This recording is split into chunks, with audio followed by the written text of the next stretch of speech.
Today I'm going to do this gesture drawing. I want to recreate him, but I'm going to build him up using super simple 3D shapes. Something that looks a bit like this.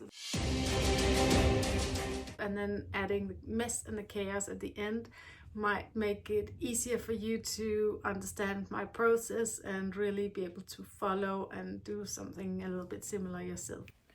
To quickly and easily transfer the figure across, I'm just going to use my finger and pen here as a caliper to mark in points where I want the figure to sit in between.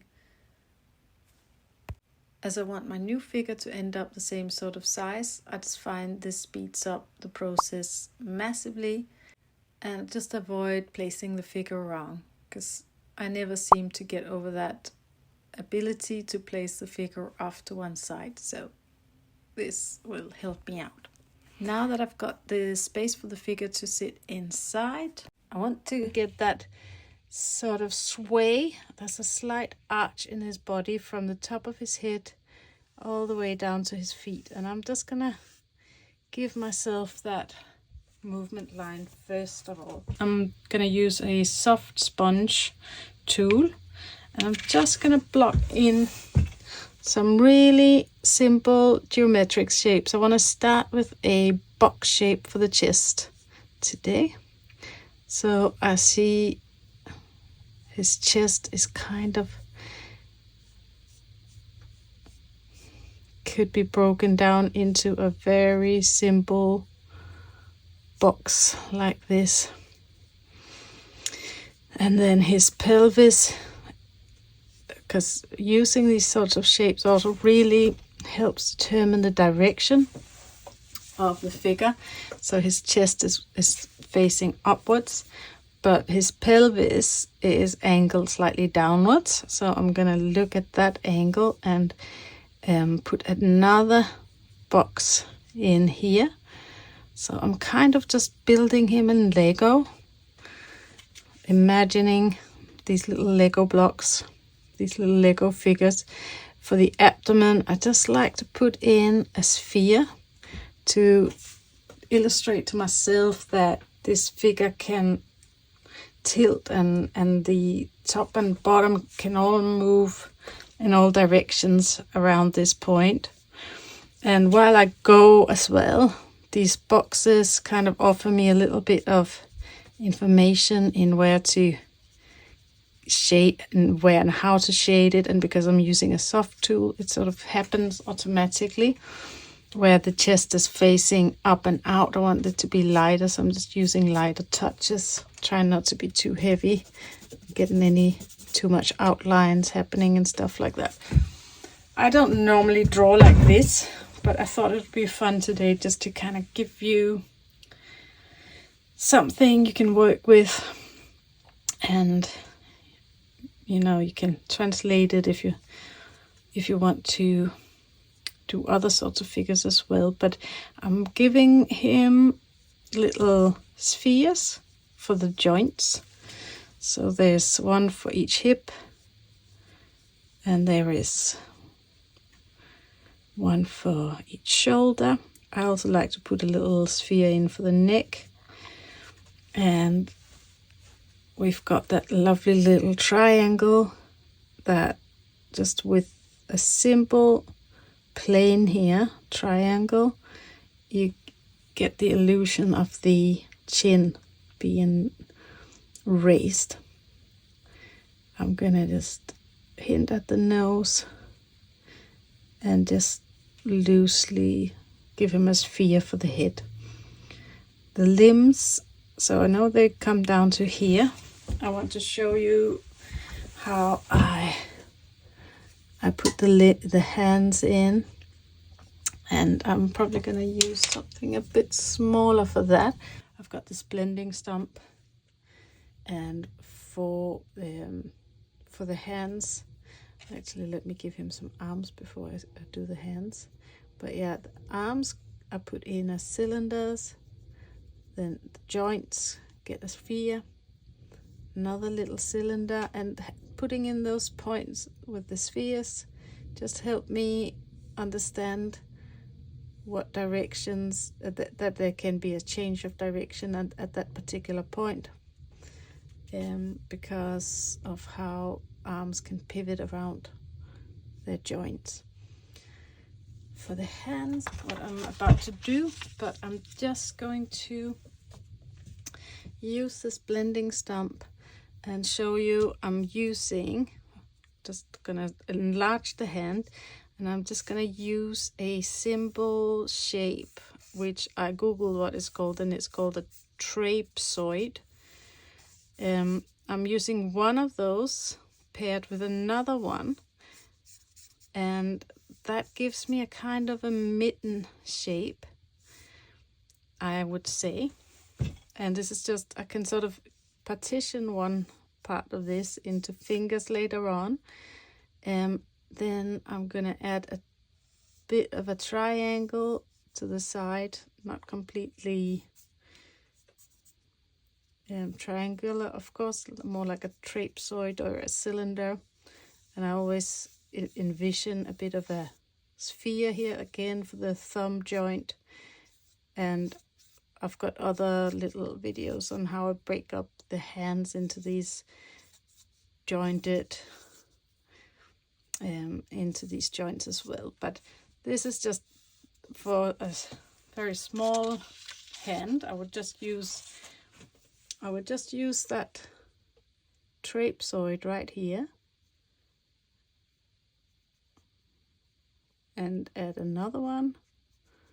It's all soft, so it's just turned into kind of an oval. That little thumb sticking out with a little joint, so there's a bit of a change of direction there. And same thing over here, one trapezoid and followed with another one, and just a bit of a triangle sticking out there to illustrate the finger. So that's kind of the basic of a hand. I mean, I don't know if you've done any of these drawing from the wooden doll, but it's just this, it's kind of the same as that. I used to like those when I was younger, but I never really got maybe that much use out of them. But so I put some cylinders here for the legs, but now don't want to forget that I'm looking for maybe a little bit more of a forwards movement, so I need to try to remember the overall movement. So I'm just gonna kind of bring that forward a little bit, where I want the maybe my pelvic box here can be a little bit underband shaped. I want to move that forward a bit. I put my hip joints in and put the thighs in place. Bit of a sphere for the knees, and then we come down to the feet. And for feet, I've got this shape in mind, which is, just imagine Lego feet. I'm gonna make a big version of it. It's called, let me see, what was it? A triangular prism. I looked it up because I'm tired of never knowing the names of the shapes. But I think this is called a triangular prism, and that's kind of the shape I use to simplify a foot. And then you can sort of shade it on one side, and then you got a rough feeling of what angle the foot is pointed in. So I use a triangular prism for that. And please correct me if you know better about the names of these shapes, because I would love to know. I haven't spent that long researching that, but I'm gonna put in the triangular prisms here quite subtly. So I want that flat bit to be pointing towards me over here, and just a hint of the side over there. That is kind of the beginning of my figure, and now I want to take this into that. It's not what I usually do, but I just thought maybe it would be useful, a useful way to kind of break down my drawing and make it a little bit more understandable. But now I'm just gonna go in with lots of shading, with lots of dark value. Oh yeah, so we've got that box shape for the chest here. Well, I also like to add in this V shape in the chest, just sort of following the rib cage and the shape of the lungs in that box as the first little indentation into my box, and bringing it into being something more organic. And so I'm just now looking at this area over here, where there's a bit of a shade from the armpit. Then there's a bit of light from the chest reaching into the shoulder. Now this arm is a little off here, so I'm just gonna bring that in a bit.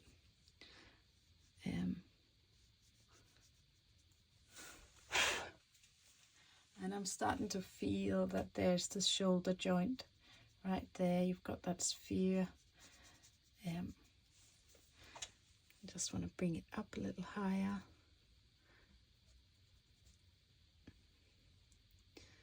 And there's some collarbone action coming in across there.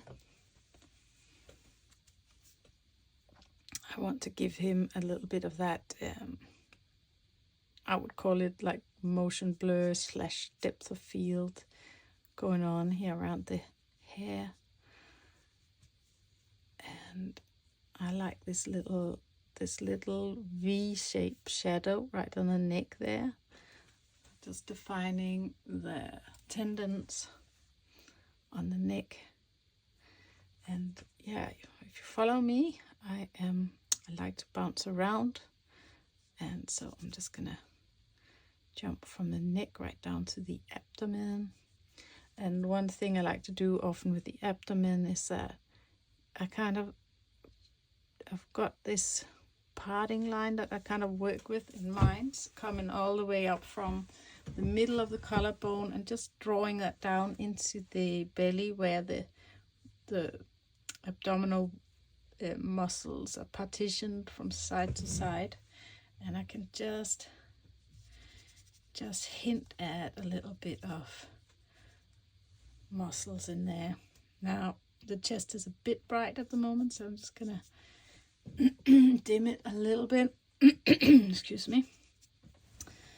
Well, I hope you really found it helpful breaking the body into shapes like I've done here, and just getting an idea for where the body sits in 3D physical space.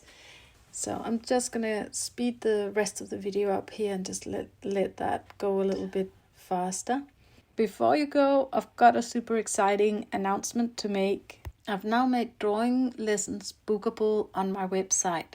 These are 1-hour sessions where we meet and draw together online. Last Saturday I did my first such lesson, and I found it super exciting to meet with somebody and see their progress and make a plan together about how to improve. If you're interested in possibly booking one of these, just head over to my website and just go ahead and book one in. If the time slots on there don't suit you, just send me an email and maybe we can find a time that works for both of us.